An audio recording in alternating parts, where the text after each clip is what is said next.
আবির ভাই, আম- আমি আপনাকে। পরের কথা শোনার আগে আবিরকে একজন ডাক দিতে আবির সেদিকে চলেছে। হারুর চেক দিয়ে পানি পড়ছে। সে পারল না নিজের পছন্দের মানুষকে নিজের মনের কথা বলতে। নিজের ওপরই রাগ হচ্ছে, কেননা সে কেন এত ঢং করলো এটা তার একদমই সহ্য হচ্ছে না। রাগে গজগজ করতে করতে সাইমাকে নিয়ে বাড়ি ফিরে যায়। নিজের রুমে দরজা আটকিয়ে নিজের উপর রাগ খাটাতে থাকে। মাথার চুলগুলো নিজেরই ছিঁড়তে ইচ্ছে করছে আরুর, তবে কাউকে বুঝতে দিচ্ছে না। পরের দিন এয়ারপোর্টের উদ্দেশ্যে রওনা হয়েছে সবাই, কিন্তু আরুর মন ভীষণ খারাপ, কারণ সে তার মনের কথা প্রকাশ করতে পারেনি। মনে মনে আরু বলে, আমি কি থাকতে পারবো আপনাকে ছাড়া আবির ভাই? নাকি আমার অনুভূতি কোনো রং বদলাবে? নিউ ইয়র্কের সবকিছু নিয়ম শৃঙ্খলার ভেতরে। এত গাড়ি চলাচল করছে, কিন্তু কোনো নিয়ম ভঙ্গ নেই তাদের ভেতরে। তেমনি রাস্তায় চলাচল করা মানুষগুলো নির্দিষ্ট সময়ে শুধু রাস্তা পার হয়। নিজ দেশের ছিটাফোটাও যেন মিল নেই নতুন অচেনা শহরে। অফিসের গাড়িতে বসে সেইটাই এতক্ষণ ধরে খেয়াল করছে আরু আর সাইমা। ক্ষণে ক্ষণে নতুন নতুন সবকিছু দেখে সাইমা বারে বারে আরুকে জিজ্ঞেস করে যাচ্ছে, তবে আরুও যে এসব কিছু জানে না সেটা সে কিভাবে সাইমাকে বোঝাবে। পুরো প্লেন জার্নি আরো ঘুমিয়ে কাটিয়েছে। জীবনে প্রথম সে বিদেশের মাটিতে পা দিয়েছে। ভেবেছিল প্রথম প্লেন জার্নিটা আরো জেগে থেকে উপভোগ করবে, কিন্তু প্লেনে ওঠার পরেই আরো ঘুমিয়ে পড়ছে। এতগুলো ঘন্টা কিভাবে শুধু ঘুমিয়ে কাটেছে সেটা সে নিজেও জান না। তবে খুব অবাক হয়ে এসেছিল এক সময়, কিন্তু এখানে পৌঁছাতে পৌঁছাতে 10টা বাজে। আরু আর সাইমা মিলে সবকিছু দেখছিল। দেশের মতো এত গরম এখানে নেই, বরং সবকিছু কেমন অন্যরকম। তবে আরুর মন কিছুটা খারাপ, কারণ একটাই, সেটা হলো আবির। নিজেকে অবশ্য বোঝায় 1 মাসই তো ব্যাপার, এরপর তো আবার দেশে চলে যাবে, আবারও আবির ভাইকে সে দেখতে পারবে। এই ভেবে আরো খুশি হয়ে যায়। ওরা সবাই এটা ওটা দেখতে দেখতে আগে থেকে ঠিক করা অ্যাপার্টমেন্টে চলে আসে। সবাই যখন নামবে তখন রায়হান চৌধুরী বলে ওঠে। কাউকে কিছু বলার সুযোগ না দিয়ে ওদেরকে পাঠিয়ে দেয় রায়হান চৌধুরী। তবে আরুর বুকে ধকধকানি হঠাৎ বেড়ে যায়। তারপর ওরা কিছু দূর যেতে একটা ফর্সা গোলগাল চেহারা একটা ছেলের সাথে দেখা হয় সবার। সাইমা তো ছেলেটাকে দেখে ভালো লেগেছে, তাই একবারই ভুলভাল ইংরেজিতে তার সাথে কথা বলতে চাইলেই ছেলেটা হেসে ফেলে, সেই সাথে বাকিরাও হেসে ফেলে। পিচ্চি, তোমার ইংরেজিতে বলতে হবে না, কারণ আমিও তোমার মতো বাঙালি। অচেনা ছেলের মুখে বাংলা শুনে সবাই ভালোই অবাক হয়। তবে আরুর ছেলেটিকে দেখে আবিরের কথা মনে পড়ে যাচ্ছে। আরু আর সেদিকে খেয়াল না করে বাহিরের দৃশ্যের দিকে তাকায়।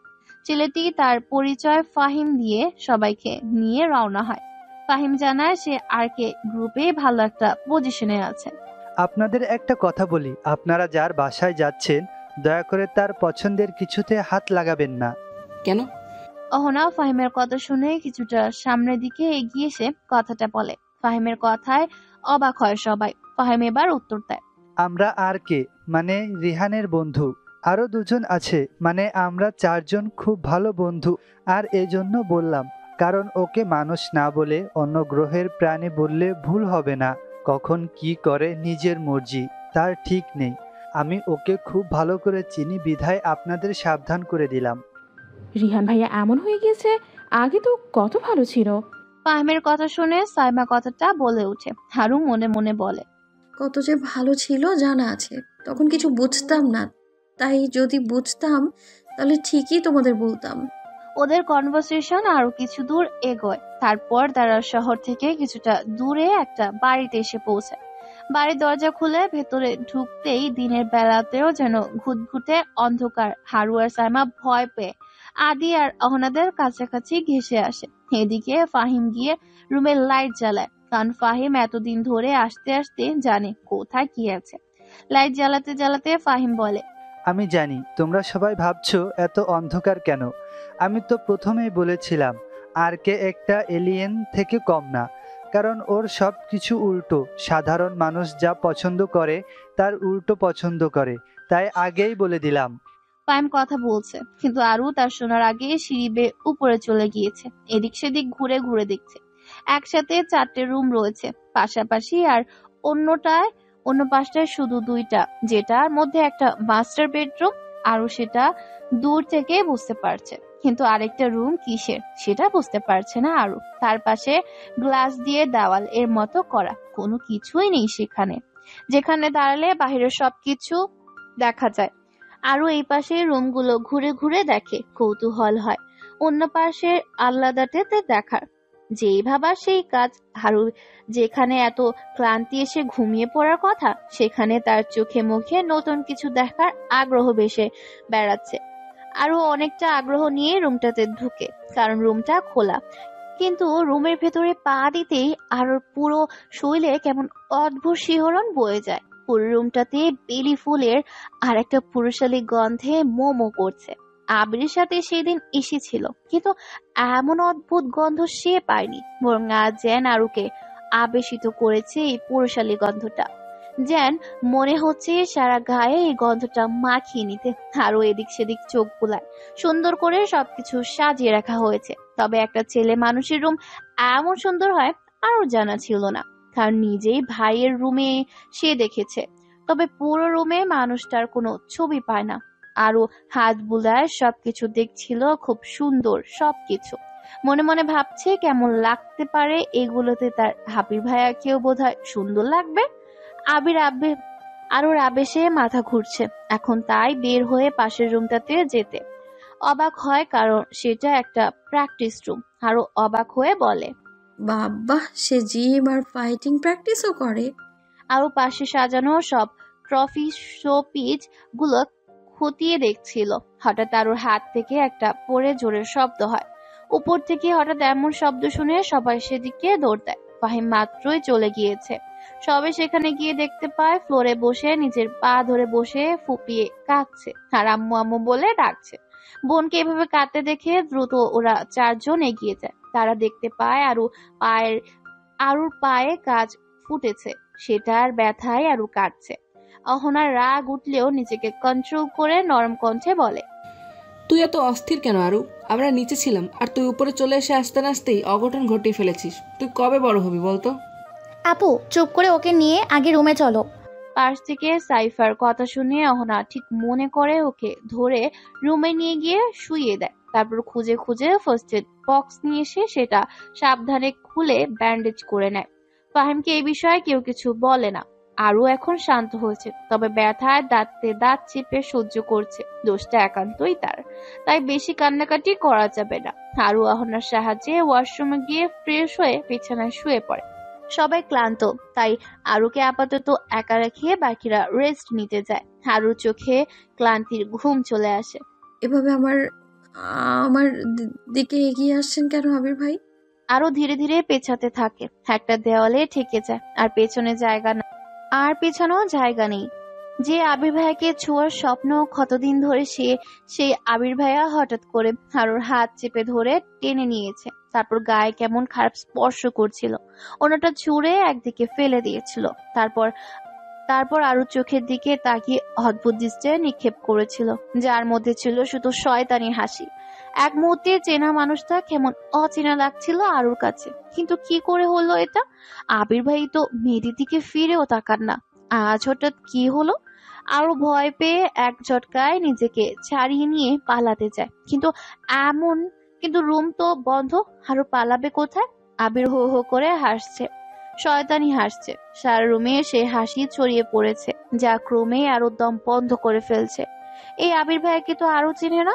চিৎকার করে কাঁদছিল, কিন্তু কেউ যেন শুনছে না। আবির আরো কাছে চলে আসে।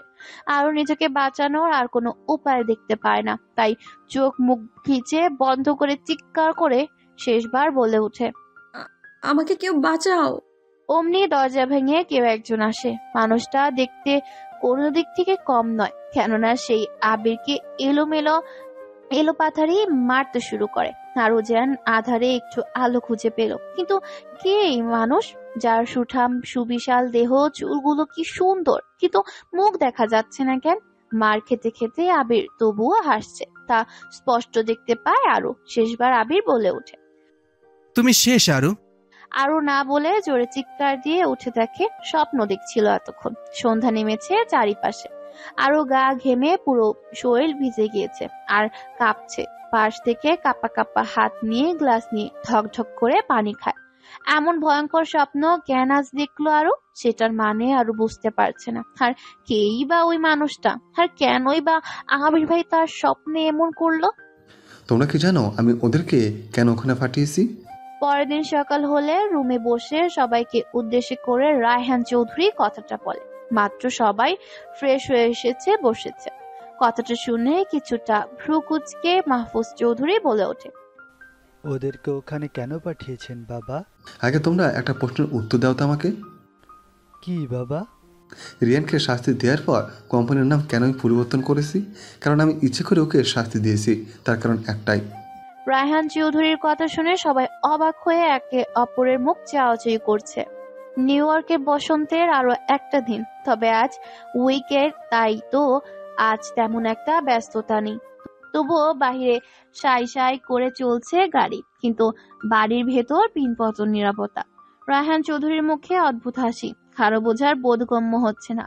এই মুহূর্তে সবাই অবাক হয়ে বসে আছে, তার একটাই কারণ, সেটা হলো এই পরিবারের বড় নাতনিকে নাকি রায়হান চৌধুরী ইচ্ছে করেই এমন শাস্তি দিয়েছেন। সবাই যখন কিছুই বুঝতে পারছেন না, শুধু একে অপরের মুখ চাওয়াচাওয়ি করছেন, রায়হান চৌধুরী বড়সড় একটা বোমা ফাটিয়ে নীরবতা ভাঙলে। রিয়ান আর আরুর বিয়ে দিতে রিয়ানকে আমি শাস্তি দিয়েছি। কি? সবাই একসাথে বলে ওঠে। কেউ ভাবতেও পারেনি এমন কিছু একটা হতে পারে। সবার চোখ একদম ছানা বড়া, এই বুঝি তা বের হয়ে আসবে। মালিহা চৌধুরী হঠাৎ বলে ওঠে।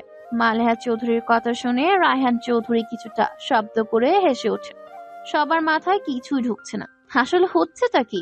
রায়হান চৌধুরী সোফায় পুনরায় বসে বলে ওঠে, আমি দেখলাম যে প্রেমের রং বদল হয় কিনা। আবারও সবাই একসাথে কথাটা বলে উঠে। একদিকে রায়হান চৌধুরীর খোলাসা করে কিছু বলছেন না, অন্যদিকে সবার মাথায় কিছুই ঢুকছে না, কিভাবে কি হচ্ছে এসব।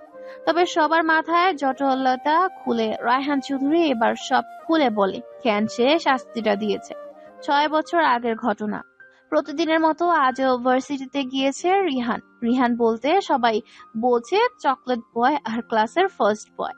প্রতিদিন রিহান সামনের বেঞ্চেই বসে, আজও তাই বসেছে। তবে হুট করে একটা মেয়ে এসে রিহানের পাশে বসে। মূলত মেয়েটা রিহানের থেকে পড়া বুঝিয়ে নিতে এসেছে।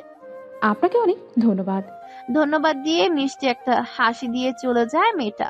দেখতে বেশ মিষ্টি, দেখতে যেমন মিষ্টি তেমনি তার হাসিটাও একই। তাই তো রিহান কিছুটা সময় নিয়ে তাকিয়েছিল। সেদিনের মতো ক্লাস শেষ করে টুকটাক বন্ধুদের সাথে আড্ডা দিয়ে বাসায় ফিরে। রিহান বেশিরভাগ সময় এই বাড়িতেই সময় কাটায়, কারণ মালিহা চৌধুরী, মাজেদা চৌধুরী এবং বাকি সবার চোখের মনি হলো রিহান। বংশের প্রথম নাতি বলে কথা। রিহান অনেকটা ক্লান্ত শরীর নিয়ে এসে সোফায় বসতে গিয়ে দেখে আরু শুয়ে টিভি দেখছে। ক্লান্ত শরীর নিয়ে বিরক্তি ভাব নিয়ে রিহান বলে, ওঠ এখান থেকে। না, উঠবো না, আমি টিভি দেখবো। একটা থাপ্পড় দিব তোকে, তুই উঠবি নাকি সত্যি থাপ্পড় দিব? না, উঠবো না। আরো জেদ ধরে কথাটা বলতেই রিহানের রাগে চোয়াল শক্ত হয়ে যায়। চোখ দুটো মুহূর্তে লাল বরণ ধারণ করে। আরো কিছু বুঝে ওঠার আগেই ঠাস করে আরুর ফর্সা তুলতুলে নরম গালে একটা থাপ্পড় বসে। থাপ্পড় পড়তে দেরি, আরুর ভ্যা ভ্যা করে কাঁদতে দেরি হয়নি। আরু কান্না শুনে রান্নাঘর থেকে হামেনা বেগম ও সাইমার আম্মু সহ মোমেনা চৌধুরীও বেড়ে আসে। সবাই বের হয়ে এসে দেখে রিহান সোফায় গা এলিয়ে দিয়ে পায়ের উপর পা তুলে বসে পেছনের দিকে করে চোখ বুজে আছে, আর আরু ভ্যা ভ্যা করে এক পাশে কাঁদছে। আরুকে কাঁদতে দেখে আমেনা বেগম বলে উঠে, কি রে বাবা, ও কাঁদছে কেন? আম্মু, কাঁদছি আমি। তুমি ওই বজ্জাত লোকটাকে কেন জিজ্ঞেস করছো? আচ্ছা তুই কি বল, কি হয়েছে? আরু ঢং দেখিয়ে কাঁদতে কাঁদতে সব বলায় আমেনা বেগম আরুকে বলে ওঠে, রিহান ঠিকই কাজ করেছে, ও তো ক্লান্ত, তোর সেটা বোঝা উচিত ছিল। রিহান বাবা বস, দাঁড়া শরবত করে নিয়ে আসি। আমেনা বেগম আবারও রান্নাঘরের দিকে যায়। মোমিনা চৌধুরী যখন কিছু বলতে যাবে আরো উঠে রাগ দেখিয়ে রুমে চলে যায়। রিহান বসে মিট মিট করে হাসছে, তবে সেটা কাউকে বুঝতে দেয় না। বিকালে রিহান একটু বাইক নিয়ে বের হবে, এমন সময় আরো সামনে হাজির। চোখে মুখে কেমন আগ্রহ, যা ভালোভাবেই প্রকাশ পাচ্ছে। রিহান কপাল ভাঁজ করে ভ্রুযুগল নাকের ডগায় টেনে এনে ইশারায় বোঝায় কি দরকার। আরো বেশ আগ্রহ নিয়ে বলে ওঠে, রিহান ভাইয়া, আমিও বাইকে যাব তোমার সাথে। আরুর বাকি কথা বলার আগে রিহান আবারও আরুর গালে ঠাস করে একটা চড় বসিয়ে দেয়। দাঁতে দাঁত চেপে বলে, এক্ষুনি বাড়ির ভেতর যাবে। বাইকে তো ওঠার বয়স হয়নি, উঠতে হবে না। ছল ছল চোখে বড্ড অভিমান নিয়ে শেষ অবধি কান্না করতে করতে ভেতরে চলে গিয়েছিল আরু। তবে রিহানের অধর দুটি কিছুটা ফাঁক হয়ে কিঞ্চিত হাসির ঝলক দেখা দিয়েছিল। রিহান বিড়বিড়ালো, আমার লিটল বাটারফ্লাই কবে বড় হবে তুই? আমার যে আমার ছোট্ট লিটল বাটারফ্লাইয়ের মায়ে আটকে গিয়েছে।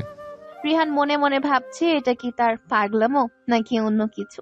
সে যেখানে আরো চেয়ে 10 বছরের বড়, সেখানে কিভাবে তার 10 বছরের ছোট তার সম্পর্কে বোনকে পছন্দ করতে পারে। যদিও রিহান কখনো ভাবেনি এমনটা, মূলত আরো যেন নিজের সবকিছু রিহানের কাছে টেনে এনেছে। ছোট্ট কিশোরী আরো কি জানতো তার এসবে 22 বছর যুবক তারই মায়া পড়ে যাবে। অথচ কিশোরী আরো তখন এসব সম্পর্ক কিছুই জানে না। তখন থেকেই বড় বড় চুল বানিয়ে বাড়িতে ছোটাছুটি করে বেড়াতো। আর তাই তো রিহান আচমকায় চুল ধরেই টান দিয়ে বলতো, তোর এই কালো এলোমেলো চুলের সুবাসে আমি নিজেকে হারিয়ে ফেলি। ছোট্ট আরুর সব মাথার উপর দিয়ে যেতে। তবে রিহান নিজেকে বোঝাতো আরুর বড় হওয়া নিয়ে, কারণ আরু তো তার খুনসুটি দুষ্টমি দিয়ে রিহানের মনকে গলিয়ে দিয়েছে। রাতের বেলা সবাই যখন খেতে বসেছে, রিহান তখন বাড়িতে প্রবেশ করে, কিন্তু খাবার টেবিলে আরুকে দেখতে না পেয়ে রিহান তাৎক্ষণিক হাসি উজ্জ্বল মুখটা রক্তিম বর্ণ ধারণ করে। রিহান রাগে চেঁচিয়ে ওঠে। ভাগ্যিস খাবার টেবিলে রিহানের দাদা বাবা চাচা কেউই নেই, শুধু অহনা সাইফা বাড়ির কর্তীরা। মূলত বাড়ির কর্তারা কোনো এক অনুষ্ঠানে গিয়েছে আজ। রিহানের চেঁচানো দেখে বাকিরা ঠিক বুঝে যায় এটা আরুর জন্য। সবাই সব সময় ভেবে এসেছে ভাই তার বোনের প্রতি এমন করে, কিন্তু রিহান যে সেটা ভুলেও মনে করে না তা কি কেউ জানে? রিহান দৌড়ে আরুর রুমের পাশে গিয়ে রাগে কটমট করে বল, আরু দরজা খোল, নয়তো খবর আছে। হঠাৎ রিহানের এমন ভয়ঙ্কর কণ্ঠ শুনে আরু অনেকটা ভয় পেয়ে দ্রুত গিয়ে দরজা খুলে দেয়। রিহান কিছু বলতে যাবে, তার আগে আরু মাথা নিচু করে অভিমান নিয়েই বলে, আমি খেয়ে নিচ্ছি, তবু আমায় প্লিজ মারবে না রিহান ভাইয়া। রিহান হাত উঠিয়েছিল, কিন্তু আরুর কথা রিহানের বুকে গিয়ে লাগে। আসলেই তো রিহান শুধু আরুকে ধরে ধরে মারে। একটা ছোট্ট মেয়ে কতটা কষ্ট বলে এই কথাটা বলতে পারে? রিহান একটা ঢোক গিলে, যার সাথে সাথে সমস্ত রাগ গিলে খেয়ে ফেলে। তারপর ছোট্ট করে শান্ত গলায় বলে, আচ্ছা ঠিক আছে। ব্যাস এটা শুনতেই আরু দৌড়ে নিচে খেতে যায়। তবে রিহান এখনো দাঁড়িয়ে, কানে শুধু আরুর কথাগুলো ভাসছে। রাগে সোজা দেওয়ালে একটা ঘুষি মারে, তারপর হনহনিয়ে না খেয়ে বের হয়ে যায়। সবাই ডাকলেও শোনে না। পরদিন কলেজে যাওয়ার পর রিহান চুপচাপ বসে আছে। বন্ধু বান্ধব এসে ডেকেও কোনো কাজ হচ্ছে না। গতকালের মেয়েটা আজও এসেছে পড়া বুঝিয়ে নিতে। রিহান মন খারাপ থাকা সত্ত্বেও তা বুঝতে থাকে। মেয়েটা বুঝতে পেরে রিহানের হাতের উপর হাত দিয়ে রিহানকে বলে, তোমার কি মন খারাপ? কিরে, ঢলাঢলি দেখি ভালোই করিস রিয়ান। ব্যাপার কি, একা একা মেয়ে পটায় নিলে আমরা কি পাবো? হঠাৎ পেছন থেকে এমন কথা শুনে রিহান আর মেয়েটা পেছনে তাকায়। ছেলেটা আর কেউ নয়, সে হলো আরিফ। তবে একটা বদমাশ ছেলে হিসেবে সবাই চেনে। মেয়েটা এবার রিহানের হাত ধরে বলে, চলো রিহান, এখান থেকে যাই। হ্যাঁ যাও, নিয়ে গিয়ে একটু ফিডার খাওয়াও। এবার আর সহ্য করতে পারে না রিহান, উঠে গিয়ে ইলোপাথারি খুশি দিতে থাকে আরিফকে, যার কারণে অলরেডি নাক মুখ ফেটে গিয়েছে। একে তো দেয়ালে ঘুষি মেরে রক্তাক্ত করা, তারপর এভাবে মারায় হাতের 12টা বেজে যায়। সেই সাথে মার খাওয়াও ভালোই, তবে আরিফের অবস্থা খারাপ। সন্ধ্যায় রিহান ঢলতে বাসায় এসে সোফায় পড়ে যেতেই বাকিরা এসে এই অবস্থা দেখে বেশ কান্নাকাটি জুড়ে দেয়। তবে রিহানকে একটা ধমক দিয়ে উঠে রুমে গিয়ে টান হয়ে শুয়ে পড়ে। গায়ে জ্বর আসতে শুরু করেছে। বাকিরা আবার ছুটে আসে, সেই সাথে আরু এসেছে। তবে আরুর চোখ ছলছল করছে রিহান ভাইয়ের এই অবস্থা দেখে। এই বুঝি আরুর চোখে বৃষ্টি নামবে। সবাই জবরদস্তি করে হাতের ব্যান্ডেজ করে দেয়, কিন্তু খুব জ্বর, তাই জলপট্টিও দিয়ে দেয়।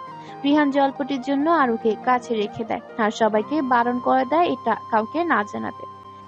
এদিকে ভাইয়ের তোকে কখনো মারবে না। রিহান খুব কাতর স্বরে কথাটা বললে আরু সাহস নিয়ে এগিয়ে এসে জলপট্টি দিতে থাকে আর নানান রকমের বকবকানি করতে থাকে। তবে রিহান বারণ কোথাও যাওয়া যাবে না। আরও এক সময় রিহানের রক্তমাখা হাতে শুয়ে পড়ে। গায়ে থাকা সাদা ফর্কে অনেকটা রক্ত লাল হয়ে যায়, তবে সেটা কেউ বুঝতে পারে না। সকালে ভোরে আলো রুমে আসতেই রিহানের ঘুম ভাঙে। তাকিয়ে দেখে লম্বা চুল এলোমেলো হয়ে তার লিটল বাটারফ্লাই ঘুমিয়ে আছে।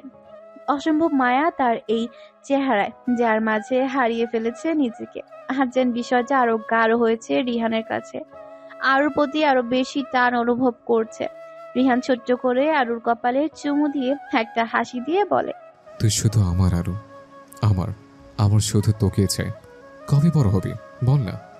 রিহান যখন নিজে নিজে এসব বলছে, হারালে দাঁড়িয়ে থেকে তখন কেউ একজন এসব পরখ করে নিচ্ছে। আরুর ঘুম ভাঙে, কিন্তু নিজের জমায় এভাবে রক্ত দেখে অনেক ভয় পেয়ে যায়। একমাত্র ভুলেই যায় সে রিহান ভাইয়ের রুমে আছে। তাই তো এদিক সেদিক না তাকিয়ে ফ্রকের পিঠের চেন জোরে খুলতে গিয়ে ভেঙে ফেলে। অমনি রিহান চেন ধরে টান দিয়ে নামিয়ে দেয়।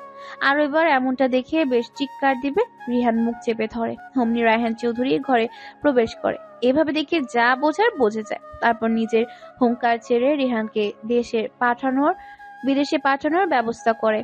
তার বাড়িতে তার সামনে এসব কিভাবে ঘটতে পারে? সবার অজানা এটা কি হচ্ছে, কেন হচ্ছে। তবে আরও কাউকে বলতে পারছে না। তার শুধু বুঝতে পারছে যে রিহানই কোনো ভুল করেছে। আজ আমাকে দূরে পাঠিয়ে দিচ্ছেন জনাব রায়হান চৌধুরী। সময় হলে তখন আমাকে আটকাতে পারবেন না। রিহান আরও দিকে তাকিয়ে ছলছল চোখে কথাটা বলে বেরিয়ে পড়ে। তবে এইসবের পেছনে রায়হান চৌধুরী আড়ালে হেসে বলেন, তোর আমানতের কেন কখনো হবে না। শুধু দেখতে চাই দূরে থাকার পর তোর প্রেমের রং বদল হয় কিনা। আমিও দেখতে চাই রিয়ান খান চৌধুরী রায়হান চৌধুরীকে টেকাইতে পারে কিনা। নিউ ইয়র্কের আবহাওয়া বড্ড রং বদলায়। কিছুক্ষণ আগেও যেখানে বসন্তের সুন্দর একটা মিষ্টি সকাল শুরু হয়েছিল, কিছুক্ষণ পরেই কেমন অন্ধকারে ছেয়ে বৃষ্টি শুরু হয়ে গিয়েছে। হলরুমে চলছে নীরবতা, কারো মুখে কোনো কথা নেই। এত বছর পর এসব শুনে সবাই বড় বড় একটা ধাক্কা খেয়েছে। যেখানে সবাই প্রেমে বিরোধী, তার উপর যদি সম্পর্ক হয় ভাই বোনের, তাহলে তো কোনো কথাই নেই। কিন্তু স্বয়ং জমিদার রায়হান চৌধুরী নিজেই এসবের পক্ষে, তখন বিষয়টা কেউ মানতে পারছে না। এমন সিদ্ধান্ত সবাই খুশি হলেও কোথায় যেন একটা খুশি নয়। বিষয়টা রায়হান চৌধুরী বুঝতে পেরে একটা দীর্ঘশ্বাস ফেলে বলে ওঠে, আমি জানি তোমরা ভাবছো আমি কিভাবে এরকম একটা কাজের পক্ষে মতামত দিতে পারি। তোমরা ভাবছো রিয়ানের তুলনায় আরও অনেক ছোট, আর ওরা তো ভাই বোন, তাহলে কিভাবে এমনটা সম্ভব। তোমরা কি জানো এটা আগে থেকে হয়ে আসছে। যদিও আমি এটাই বিশ্বাসী নই। আমি বিশ্বাসী হলো যে যাকে ভালোবাসবে তাকে পাওয়ার তীব্র আকাঙ্ক্ষা কাজ করবে, সেটা বোন হোক আর ভাই হোক। সম্পর্কে যদি জায়জ হয় তাহলে সব ঠিক আছে। ভালোবাসা সহজে কারোর প্রতি আসে না।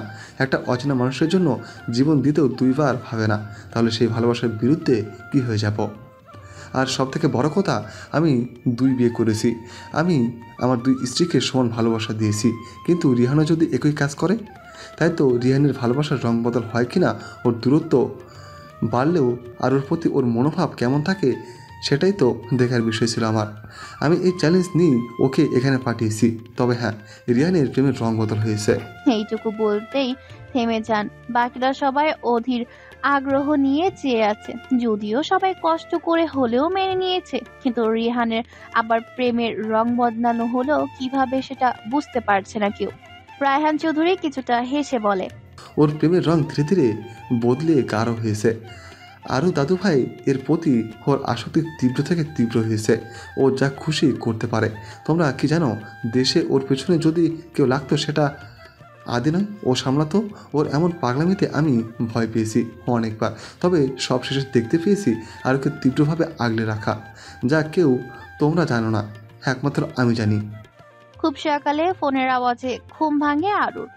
ঘুম ঘুম চোখে ফোন হাতে নিয়ে দেখে নিধি ফোন করেছে অনলাইনে। নিধির ফোন রিসিভ করে এক কথাতেই আরুর সব ঘুম উড়ে উধাও হয়ে যায়। লাফিয়ে ওঠে। আর নিধি জানায় আবির ভাই নাকি কোনো মেয়ের সাথে গিয়েছিল, সেখানে লোকজন ধরে বিয়ে দিয়ে দিয়েছে। আরুর ভেতরটা কেমন করে ওঠে। আরু আহত স্বরে বলে ওঠে, আবির ভাই এটা কি করলেন আপনি? আমাকে নিয়ে গেলেও পারতেন আপনার সাথে, আমার বিয়ে হয়ে যেত। চুপ কর বজ্জাত মহিলা। আবির ভাই এর আগেও এমন অনেক মেয়ের সাথে গিয়েছে, কিন্তু আবির ভাই খুব চালাক। এর জন্য এতদিন কেউ কিছু জানতো না, এখন আস্তে আস্তে সব বের হচ্ছে।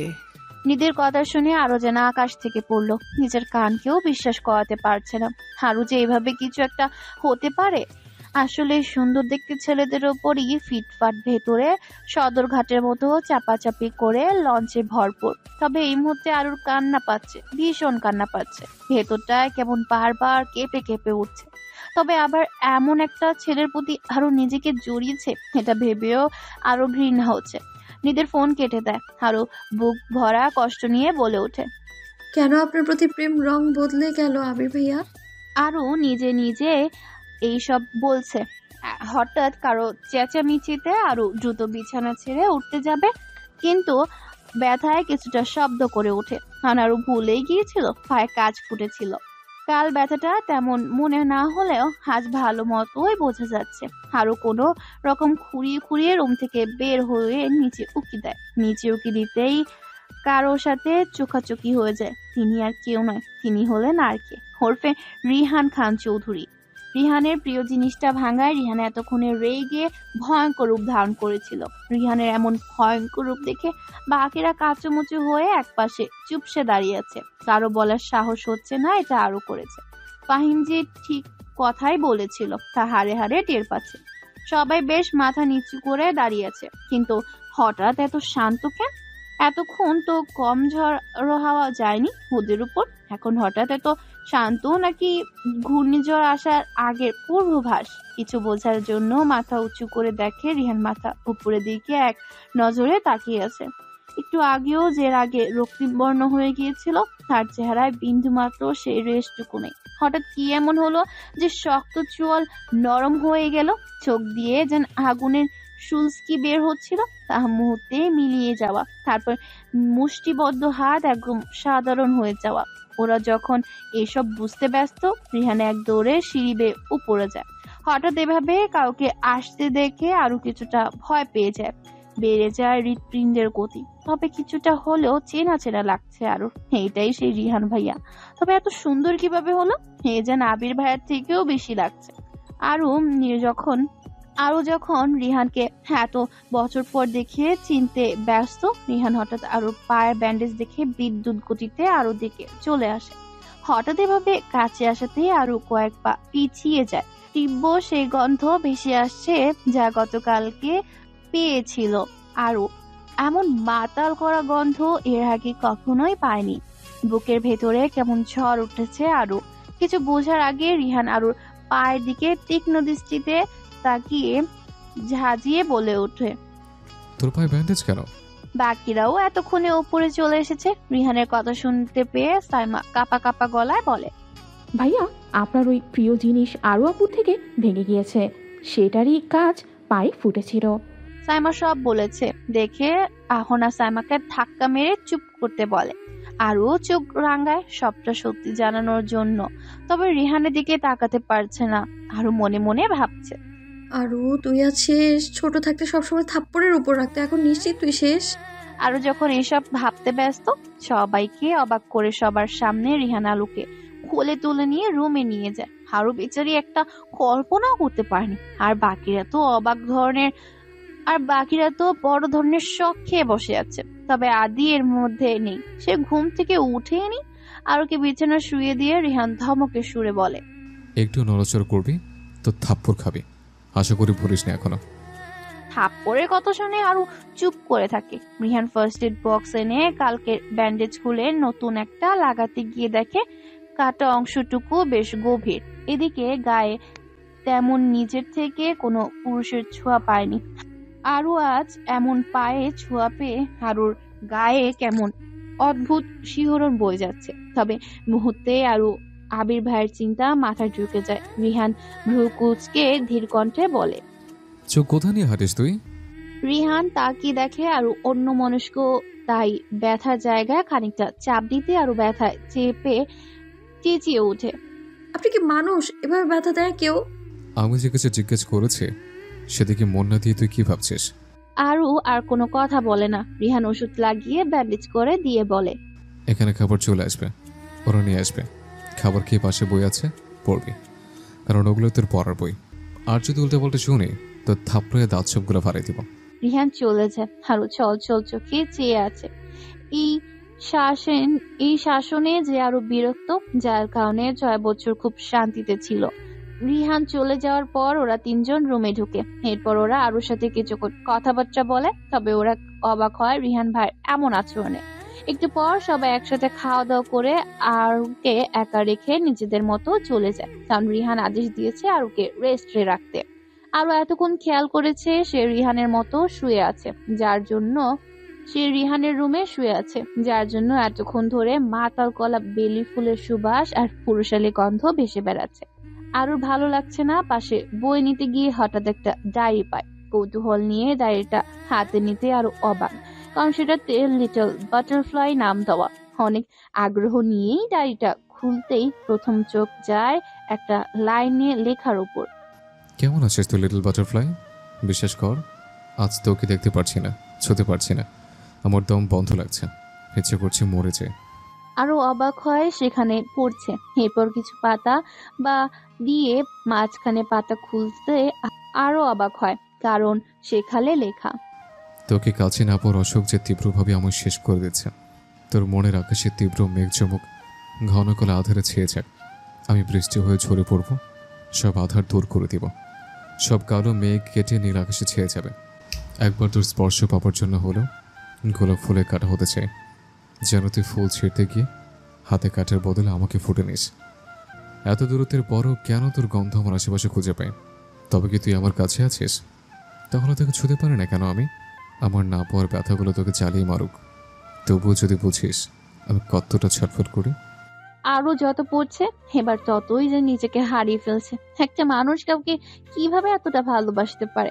আরো বিড়বিড়ালো, নিশ্চয়ই এই মেয়েটা অনেক লাকি, যাকে রিহান ভাইয়া এত তীব্র ভালোবাসে, যার প্রতি রিহান ভাইয়ার রং বদল হয়ে আরো গাঢ় আকার ধারণ করেছে।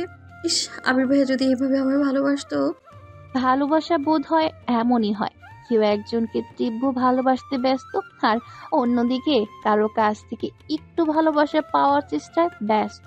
কিন্তু দিন শেষে সে অন্য কারো, কারণ সেও তো আরেকজনের মাঝে নিজেকে খুঁজতে ব্যস্ত।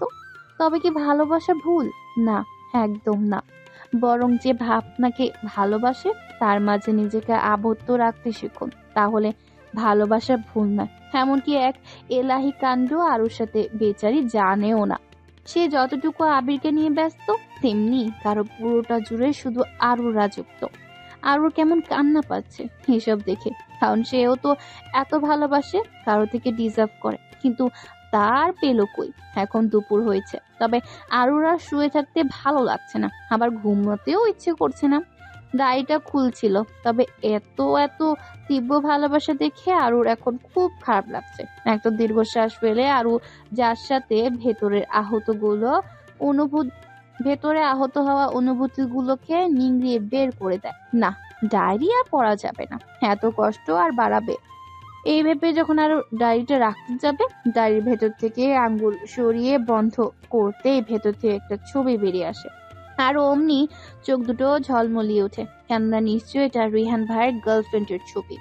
আরো অনেকটা আগ্রহ নিয়ে ছবিটা ফ্লোর থেকে দ্রুত তোলে। ছবিটা তুলতে বড় ধরনের একটা শক খায় আরো। চোখ দুটো একদম বড় বড় হয়ে গিয়েছে, যেন এক্ষুনি তা কটু ছিঁড়ে বেরিয়ে আসবে।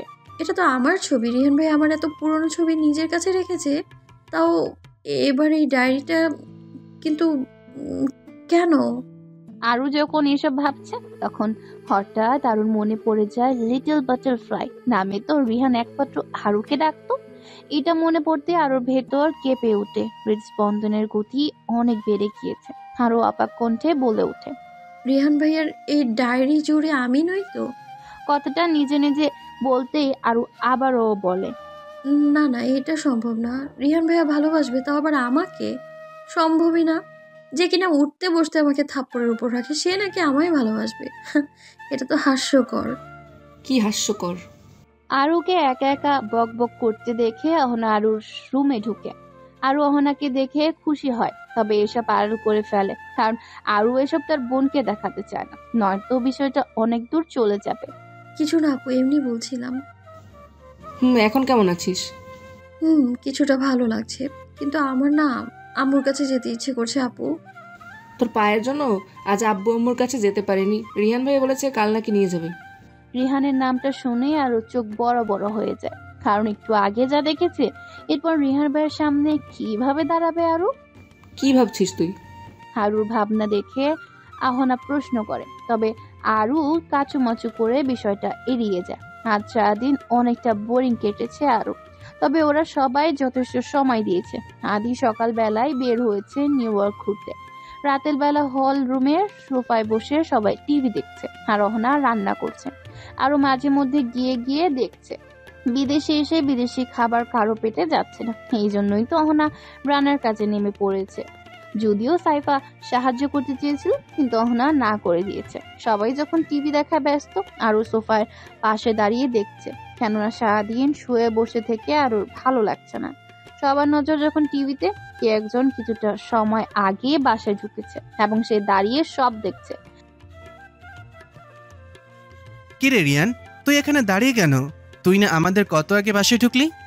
রুদ্র কথাটা বলতে বলতে ভেতরে ঢুকে, সাথে ফাহিম সোফিয়াও আছে। এদিকে কারো কণ্ঠ শুনে হলরুমে বসে থাকা ওরা তাকায়। রিহানের তীক্ষ্ণ দৃষ্টি দেখে আরুর গলা শুকিয়ে যায়। বাপ দাদার কাছে থাকলে না হয় এই রাগী বচ্চাতে থেকে বেঁচে থাকতো, কিন্তু এখন কিভাবে বাঁচবে আরো? কারণ অহনা সাইফা তারা নিজেরাই তো রিহানের ভয়ে কালকে তটস্থ, আরুকে বাঁচাতে দূরে থাক। আরো যখন এসব ভাবছে, পেছন থেকে ফাহিম এগিয়ে এসে মিষ্টি হেসে বলে, এই যে কেশবতী, বাসায় কি রান্না করছো যে এত সুগন্ধ বের হচ্ছে? আর এ কি, তোমার পায়ে কি? বাকি কথা বলার আগে ফাহিমের মুখ কেউ চেপে ধরেছে বেশ শক্ত করে। রিহান পেছন থেকে ফাহিমের মুখ চেপে ধরে শক্ত করে, আরেক দূর হাত দিয়ে ফাহিমকে চেপে ধরে বেশ কিছুটা দূরে টেনে নিয়েছে। সবকিছু কেমন হুট করেই হয়ে যায়, যার জন্য উপস্থিত সবাই বেশ অবাক। কিছুটা ধাতস্থ আওয়াজে অহনাও রান্নাঘর থেকে বেরিয়ে আসে। রিহান চোয়াল দুটো শক্ত করে রাগী কণ্ঠে বলে, তোরা তো লাফালাফি করিস কেন? যা আমার তা এখন তুই আমার। তার দিকে যদি আমার নিজের ভাইও নজর দেয়, তাহলে তার পরিণাম হবে খারাপ।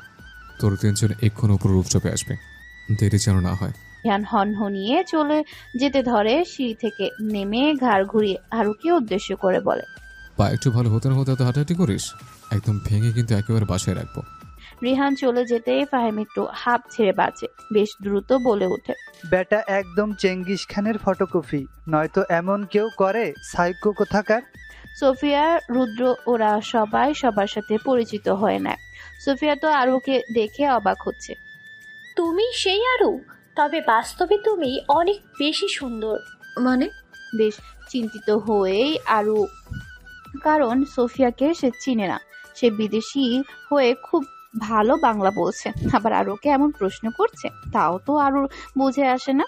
সোফিয়া আরুর অবস্থা বুঝতে পেরে বলে, আমি তোমাকে চিনি, কারণ আরবকের কাছে তোমার ছবি দেখেছি। আরবকে।